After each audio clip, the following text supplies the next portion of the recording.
now we come back to the very inner logic of the impulse to dominate, of rationalization, of the will to power of science and so forth. And we try to describe what's going on within that. Objectifying thought, like sick thought, contains the despotism of the subjective purpose which is hostile to the thing and forgets the thing itself, thus committing the mental act of violence which is later put into practice. Now, here I think the point is that, again, this is a very Nietzschean diagnosis of the inner will to power. We would say even, that's the Nietzschean side of Freud, I guess, the inner hidden aggressivity of science itself. Science apparently wants to know outer reality.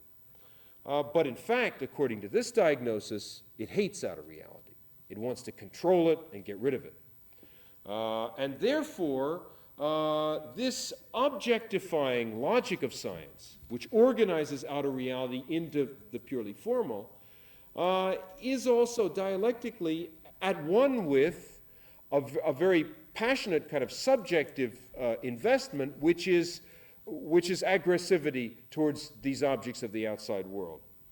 This is carried over into the very logic of science itself, so that the mental act of violence, which is knowing something abstractly, in the epistemological terms of modern science, is a symbolic way of killing the object, and then will later on be matched by its acting out in the real world, when in fact you do kill the objects, you blow them up.